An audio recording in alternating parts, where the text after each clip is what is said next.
నమస్కారం 6 టీవీకి స్వాగతం. నేను సహన. ఇక వార్తల్లో వివరాలు చూసుకున్నట్లయితే ప్రపంచవ్యాప్తంగా ప్లాస్టిక్ ఉత్పత్తి ప్రస్తుతం ఉన్న రీతిలోనే కొనసాగితే భూతాపాన్ని 1.5 డిగ్రీల సెల్సియస్కు పరిమితం చేయాలన్న లక్ష్యానికి విఘాతం కలుగుతుందని తాజా అధ్యయనం పేర్కొంది. అమెరికాకు చెందిన లారెన్స్ టెర్కరీ నేషనల్ ల్యాబొరేటరీ శాస్త్రవేత్తలు దీన్ని చేపట్టారు.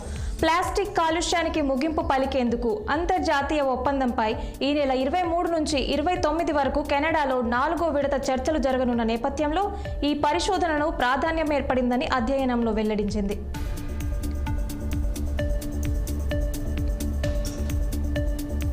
అమెరికాలో చదువుకుంటున్న భారత సంతతి విద్యార్థులు వరుసగా ప్రాణాలు కోల్పోతుండటం కలకలం రేపుతోంది. మాసచుసెట్స్ యూనివర్సిటీకి చెందిన భారత విద్యార్థి గత నెల ప్రారంభంలో శవమై కనిపించాడు.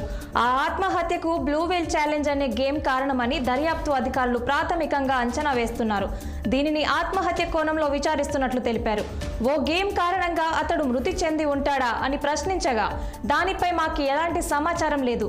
ఈ కేసును మూసివేయడానికి ముందు వైద్య పరీక్షల తుది ఫలితాల కోసం ఎదురు చూస్తున్నామని చెప్పారు. చనిపోవడానికి ముందు ఆ విద్యార్థి 2 నిమిషాల పాటు ఊపిరి బిగపట్టినట్లు అధికారులు తెలిపారు.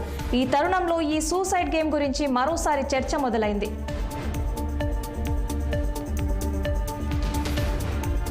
కార్పొరేట్ రంగంలో వారానికి 5 రోజుల పని ధోరణికి స్వస్తి పలుకుతూ ప్రముఖ కన్స్యూమర్స్ ఎలక్ట్రానిక్స్ తయారీ సంస్థ శాంసంగ్ కీలక నిర్ణయం తీసుకుంది.